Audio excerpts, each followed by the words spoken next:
ഒലിവുമല യെരുശലേമിൻ്റെ കിഴക്ക് ഭാഗത്തെ ഒരു ക്വയറ്റ് റിഡ്ജ്, ഒരു മലനിരയാണ്. ബൈബിളിലെ പ്രധാനപ്പെട്ട സ്ഥലങ്ങളിലെ ഏറ്റവും പ്രധാനപ്പെട്ട ഒരു സ്ഥലം തന്നെയാണ് ഒലിവുമല. ദാവീദ് രാജാവ് മുതൽ യേശുവിൻ്റെ സ്വർഗാരോഹണം വരെ, ഇനി യേശുവിൻ്റെ രണ്ടാം വരവിൻ്റെ സ്ഥലം, അങ്ങനെ പല കാര്യങ്ങൾക്ക് സാക്ഷ്യം വഹിച്ച, ഇനി വഹിക്കുവാൻ പോകുന്ന ഒരു സ്ഥലവുമാണ് ഈ ഒലിവുമല. ക്രിസ്ത്യൻ വിക്ടറിയിലെ ഒരു ആർട്ടിക്കിൾ പ്രകാരം 1960കളിൽ ഹോളിഡേ ഇൻ എന്ന് പറഞ്ഞ ഒരു കൂട്ടർ ആ ഒലിവുമലയിൽ ഒരു ഹോട്ടൽ പണിയുവാനായിട്ടുള്ള രീതിയിൽ ഒരു പ്ലാൻ ചെയ്തു. അവർ എൻജിനീയേഴ്സിനെ അയച്ചു ആ സൈറ്റൊക്കെ സർവേ നടത്തുവാൻ. അങ്ങനെ അവർ അതിനുള്ള സർവേ നടത്തിയപ്പോൾ അവർക്ക് ലഭിച്ച കൺക്ലൂഷൻ, അവിടെ പണിയുവാൻ സാധിക്കില്ല. കാരണം ആ ഒലിവുമലയുടെ അടിയിൽ, ഭൂമിയുടെ അടിയിൽ ഒരു ജിയോളജിക്കൽ ഫോൾട്ട്, രണ്ട് ടെക്ടോണിക് പ്ലേറ്റുകൾ തമ്മിൽ കൂട്ടിമുട്ടുന്ന ഒരു സ്ഥലമാണ്. അതുകൊണ്ട് തന്നെ അവിടെ വലിയൊരു പിളർപ്പുണ്ടാകാനായിട്ടുള്ള ഒരു സാധ്യതയുള്ളതുകൊണ്ട് അവർ ആ പ്ലാൻ അങ്ങ് ഉപേക്ഷിച്ചു. എന്തെല്ലാമാണ് ഈ ഒലിവുമലയിൽ സംഭവിച്ചത്? ഇനി എന്തെല്ലാമാണ് സംഭവിക്കുവാൻ പോകുന്നത്? എന്താണ് അതിൻ്റെ പ്രാധാന്യം? അതാണ് ഇന്നത്തെ ഈ സന്ദേശത്തിൽ. Hello and welcome to our channel point to eternity. എൻ്റെ അടുത്ത ബൈബിൾ ചരിത്രം, അന്ത്യകാല ബൈബിൾ പ്രവചനം, ഇതിനെയെല്ലാം സ്പാൻ ചെയ്യുന്ന മറ്റൊരു സ്റ്റഡീസ് സെഷനിലേക്ക് ഏവർക്കും യേശു കർത്താവിൻ്റെ നാമത്തിൽ സ്വാഗതം. അപ്പോൾ എവിടെയാണ് ഈ ഒലിവുമലയുടെ ലൊക്കേഷൻ? ഒലിവുമല എന്ന് പറയുന്നതിനെ നമ്മൾ ഒളിവറ്റ് എന്ന് ചില വേദഭാഗങ്ങളിൽ വായിക്കുന്നു. പിന്നെ യെരുശലേമിനെ ഫേസ് ചെയ്യുന്ന മല എന്നും പല ഭാഗങ്ങളിൽ വായിക്കുന്നുണ്ട്. ഇത് യെരുശലേമിൻ്റെ കിഴക്ക് വശത്തുകൂടി ഒഴുകുന്ന ഒരു മലനിരയാണ്. നഗരമതിലുകളിൽ നിന്ന് ഒരു താഴ്വരയും കിദ്രോൻ തോടും കൊണ്ട് വേർതിരിക്കപ്പെടുന്നു. ബൈബിളിലെ പല സംഭവങ്ങൾ സംഭവിച്ചിട്ടുള്ള ഒരു സ്ഥലമാണ് ഈ ഒലിവുമല. ഇനിയും ഭാവിയിൽ നടക്കുവാൻ പോകുന്ന ഒരു സംഭവത്തെ ചൂണ്ടിക്കാണിക്കുന്ന ഒരു പ്രവചനം, അങ്ങനെയുള്ള ഒരു പ്രസക്തിയും കൂടി ഒലിവുമലയ്ക്കുണ്ട്. ഇനി പഴയ നിയമത്തിൽ ഒലിവുമലയെ കാണുന്ന പ്രധാനപ്പെട്ട കാര്യങ്ങൾ നിങ്ങളുടെ ശ്രദ്ധയിലേക്ക് കൊണ്ടുവരാം. ഒന്ന്, ദാവീദ് രക്ഷപ്പെടുന്ന ആ സംഭവം. ദാവീദ് തൻ്റെ മകൻ അബ്ശാലോമിൽ നിന്ന് ഓടി രക്ഷപ്പെടുമ്പോൾ അവൻ വലിയ വിഷമത്തോടുകൂടി ഒലിവുമല കയറി എന്ന് നമ്മൾ വായിക്കുന്നു. പിന്നെ രണ്ട്, ശലോമോൻ്റെ അബദ്ധം. ശലോമോൻ ഈ ഒലിവുമലയിലാണ് പിന്നെ വിഗ്രഹാരാധന നടത്തുവാനൊക്കെയുള്ള കാര്യങ്ങൾ ചെയ്തത്. പിന്നെ മൂന്ന്, യെഹെസ്കേൽ പ്രവാചകൻ കണ്ട ദർശനം. യെഹെസ്കേൽ പ്രവാചകൻ കണ്ട പല ദർശനങ്ങളിലെ ഒന്നിൽ യെഹെസ്കേൽ പ്രവാചകൻ കാണുന്നത് ദൈവത്തിൻ്റെ മഹത്വം നഗരമാകുന്ന യെരുശലേമിൽ നിന്ന് വിട്ട് എന്നിട്ട് ഈ ഒരു മലയുടെ മുകളിലാണ് വന്ന് നിൽക്കുന്നത്. വൈദവേ, നമ്മുടെ യെഹെസ്കേൽ സ്റ്റഡി സീരീസ് നിങ്ങൾ കണ്ടെങ്കിൽ നിങ്ങൾക്കറിയാം എങ്ങനെയാണ് ആ മഹത്വം യെരുശലേമിൽ നിന്ന് ഈ മല വഴി അവിടെ വന്ന് നിൽക്കുകയും അവിടെ നിന്ന് പിന്നെ അങ്ങ് മാറിപ്പോകുന്നു. പിന്നീട് ആ ദൈവമഹത്വം ആ പ്രദേശത്തിലേക്ക് എങ്ങനെയാണ് തിരിച്ചു വരുന്നതെന്നെല്ലാം ഞാൻ ആ സ്റ്റഡി സീരീസിൽ എക്സ്പ്ലെയിൻ ചെയ്തിട്ടുണ്ട്. നിങ്ങൾ കാണാത്തവരുണ്ടെങ്കിൽ നമ്മുടെ യെഹെസ്കേൽ സ്റ്റഡി സീരീസ് നിങ്ങൾ കാണണം. അതിൻ്റെ ആ പ്ലേലിസ്റ്റിൻ്റെ ലിങ്ക് ഞാൻ താഴെ ഡിസ്ക്രിപ്ഷനിൽ കൊടുത്തിട്ടുണ്ട്. ഇനിയിപ്പം യേശു കർത്താവും ഒലിവുമലയും തമ്മിലുള്ള കണക്ഷനോ? യേശു കർത്താവ് തൻ്റെ ശുശ്രൂഷയുടെ ആ സമയത്ത് അനേക പ്രാവശ്യം ഒലിവുമലയുടെ ആ പ്രദേശത്ത് പോയിട്ടുണ്ട്. ബെഥനി എന്ന് പറയുന്ന സ്ഥലം, അവിടെയാണല്ലോ മറിയ, മാർത്ത, ലാസറസിൻ്റെ ഭവനം. അത് ഈ ഒലിവുമലയുടെ ആ ചരിവിൻ്റെ ആ പ്രദേശത്തിലായിരുന്നു. യേശു കർത്താവിൻ്റെ ഈ ലോക ജീവിതത്തിലെ ആ ശുശ്രൂഷയുടെ അവസാനത്തെ ആഴ്ചയിൽ യേശു ആ കുന്നിൽ പല പ്രാവശ്യം പോയിട്ടുണ്ട്. മൂന്ന് പ്രധാനപ്പെട്ട ആ ഒരു സംഭവങ്ങളിൽ അതിന് വലിയ അർത്ഥവുമുണ്ടായിരുന്നു. ഒന്ന്, ആ ട്രയംഫൽ എൻട്രി. യേശു കർത്താവ് കഴുതപ്പുറത്ത് ആ ബെഥനിയുടെ ആ പ്രദേശത്തിൽ നിന്ന് ഈ ഒലിവുമല വഴി യെരുശലേമിലേക്ക് വന്ന ആ സംഭവം. ആ കുന്നിൻ്റെ അവിടെ നിന്നുകൊണ്ടാണ് യേശു കർത്താവ് യെരുശലേമിനെ നോക്കിക്കൊണ്ട് കരഞ്ഞുകൊണ്ട് താൻ യെരുശലേമിന് വരുവാൻ പോകുന്ന നാശത്തെപ്പറ്റിയുള്ള പ്രവചനമെല്ലാം പറയുന്നു. പിന്നെ രണ്ടാമത്തെ ഒരു സന്ദർശനമായിരുന്നു ഒളിവറ്റ് ഡിസ്കോഴ്സ്, ഒലിവുമലയിലുള്ള പ്രഭാഷണം. യേശു കർത്താവ് ആ കുന്നിൻ്റെ ആ ഭാഗത്തിരുന്നു കൊണ്ട് തൻ്റെ ശിഷ്യന്മാരുടെ ചോദ്യങ്ങൾ, പ്രത്യേകിച്ച് അന്ത്യകാലത്തെക്കുറിച്ച് അവർ ചോദിച്ച ചോദ്യങ്ങൾക്കുള്ള ഉത്തരങ്ങൾ നൽകുകയാണ്. മത്തായി 24-3 അധ്യായത്തിലാണ് ശിഷ്യന്മാർ വന്ന് യേശുവിനോട് ചോദിക്കുന്നത്, ഗുരു, നിൻ്റെ ഈ മടങ്ങി വരവിൻ്റെ അടയാളങ്ങൾ എന്തെല്ലാമാണ്? ലോകാവസാനത്തിൻ്റെ അടയാളങ്ങൾ എന്തെല്ലാമാണ്? എന്നൊക്കെയുള്ള പല കാര്യങ്ങൾക്കുള്ള ഉത്തരങ്ങൾ യേശു ഈ ഒലിവുമലയിൽ ഇരുന്നു കൊണ്ടാണ് അവർക്ക് നൽകുന്നത്.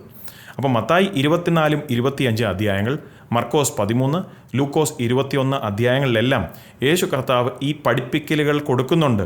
അതായത് യെരുശലേം നേരിടാൻ പോകുന്ന നാശം, പിന്നെ 7 വർഷത്തെ മഹോദരവ കാലത്തെക്കുറിച്ചുള്ള ആ ടീച്ചിങ്, പിന്നെ യേശുവിൻ്റെ പരസ്യത്തിലുള്ള ആ മഹത്വത്തിലെ ആ ഗ്ലോറിയസ് രണ്ടാം വരവ്, അതിനെക്കുറിച്ച് എല്ലാ പഠിപ്പിക്കലുകളും യേശു കർത്താവ് ആ ഒലിവുമലയിൽ ഇരുന്നുകൊണ്ടാണ് നൽകുന്നത്.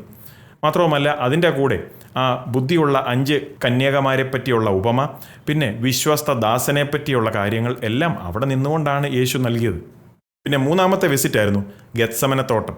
അതായത് യേശുവിൻ്റെ ക്രൂശ് മരണത്തിൻ്റെ തലേ രാത്രിയിലുള്ള ആ ഗെത്സമനത്തോട്ടത്തിലെ ആ സംഭവം.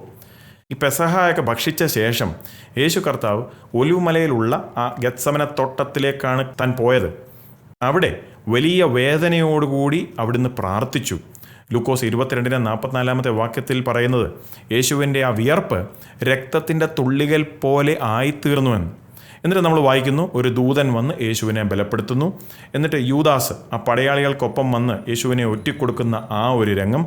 അവിടെ വെച്ചാണല്ലോ ആ പുരോഹിതൻ്റെ ദാസനായ മൽക്കസിൻ്റെ ആ ചെവി പത്രോസ് വാളുപയോഗിച്ച് വെട്ടുന്നതും യേശു അവനെ സൗഖ്യമാക്കുന്നതും.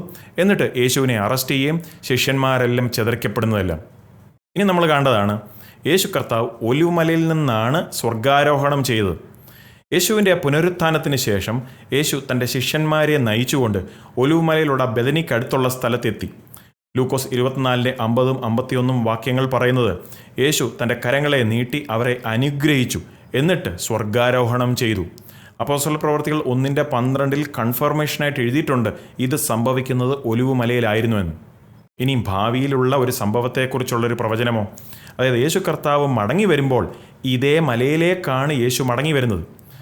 രണ്ട് ദൂതന്മാർ ആ ശിഷ്യന്മാരോട് പറയുന്നുണ്ട്. അപ്പോസ്തല പ്രവർത്തികൾ 1:11 ആ ദൂതൻ പറയുകയാണ്, ഇതേ യേശു, നിങ്ങൾ ഇപ്പോൾ യേശു കർത്താവ് മുകളിലേക്ക് പോകുന്നത് കണ്ടതുപോലെ തന്നെ അവിടുന്ന് മടങ്ങി വരും.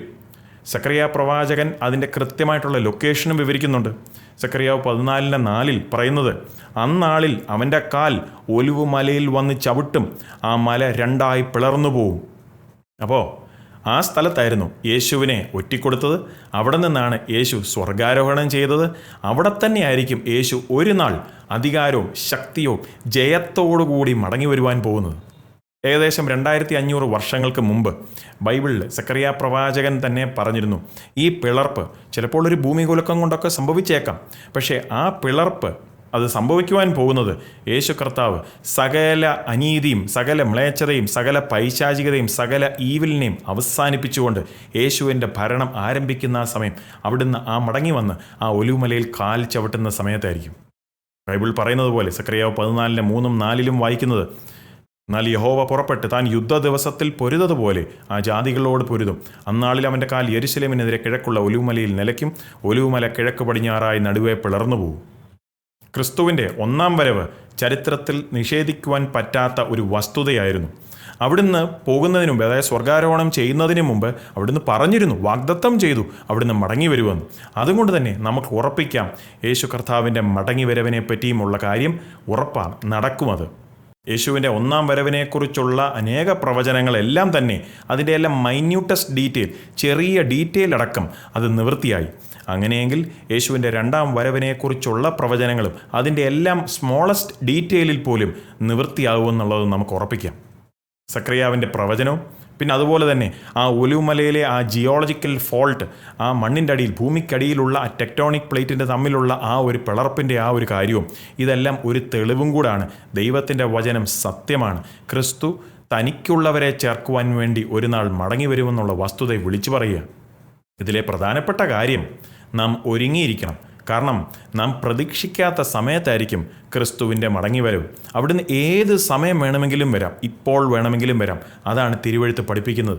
മധ്യാകാശത്തിൽ വന്ന് തൻ്റെ സ്വന്തം സഭയെ, തൻ്റെ സത്യസഭയെ ചേർക്കുവാൻ വരുന്ന മധ്യാകാശത്തിലുള്ള പ്രത്യക്ഷപ്പെടൽ, റാപ്ചർ ഏത് സമയം വേണമെങ്കിലും സംഭവിക്കാം. അതാണ് ബൈബിൾ പഠിപ്പിക്കുന്നത്. അതിനുശേഷമായിരിക്കും 7 വർഷത്തെ മോദരവകാലവും അതിൻ്റെ അവസാനമായിരിക്കും യേശുവിൻ്റെ പരസ്യത്തിലുള്ള മഹത്വത്തിലുള്ള രണ്ടാം വരവ്. ചോദ്യം, ഇന്ന് കർത്താവ് വന്നാൽ താങ്കൾ ഒരുങ്ങിയിട്ടുണ്ടോ? എങ്ങനെ ഒരുങ്ങാം? സ്വന്തം പാപങ്ങളെ ഓർത്ത് മാനസാന്തരപ്പെട്ട് യേശുവിനെ സ്വന്തം രക്ഷിതാവും കർത്താവുമായി സ്വീകരിച്ച് യേശുവിൻ്റെ കൽപ്പനകൾ പ്രമാണിപ്പിക്കുവാൻ സമർപ്പിച്ചുകൊണ്ട് ഒരു ജീവിതം കർത്താവിനൊപ്പം ഇന്നു മുതൽ കർത്താവിൻ്റെ കൂടെ ജീവിക്കാം എന്നൊരു സമർപ്പണ തീരുമാനം നിങ്ങൾ എടുക്കണം. അതിനായിട്ട് ദൈവാത്മാവ് നിങ്ങളെ സഹായിക്കട്ടെ. Take care. God bless you. നിങ്ങൾക്ക് ഈ സന്ദേശം ഒരു അനുഗ്രഹമാകുന്നെങ്കിൽ ലൈക്ക് ചെയ്യാൻ മറക്കരുത്.